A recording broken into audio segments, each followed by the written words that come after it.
দাম উঁচু, কোয়ালিটি নিচু। খাসির হালিম বলছে কিন্তু পেলাম। আচ্ছা, ভিডিওর মাঝখানেই ব্যাখ্যা করছি।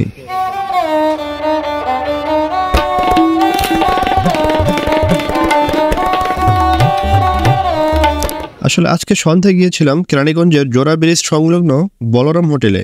গিয়ে ওদের হালিম অর্ডার করলাম, যেটা ছিল খাসির হালিম, যার মূল্য, আচ্ছা আপনারা বলুন তো এক বাটি হালিমের মূল্য কত হলে ভালো হতো? আর রিসেন্টলি ওদের ডেকোরেশনও দেখলাম একটু চেঞ্জ করেছে, দেখতে খুবই পরিপাটি। যাই হোক, হালিম চলে আসলো, সাথে দিলাম একটা নান রুটিও অর্ডার, স্পেশাল নান। হালিম দেখতে খুবই লোভনীয়, তবে খেতে কেমন সেটা বলছি।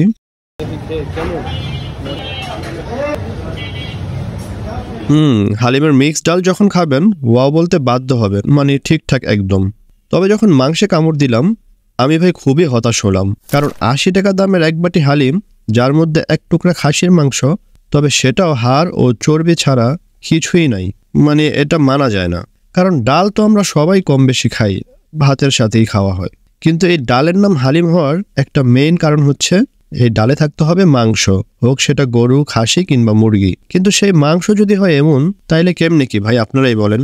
বলরামের হালিম আমি আগেও খেয়েছি, কিন্তু বর্তমান দাম ও ওনাদের ডেকোরেশনের সাথে এই হালিম বেমানান ভাই। সো ভাই আমার কাছে আজকের হালিম একদমই বাজে লাগছে।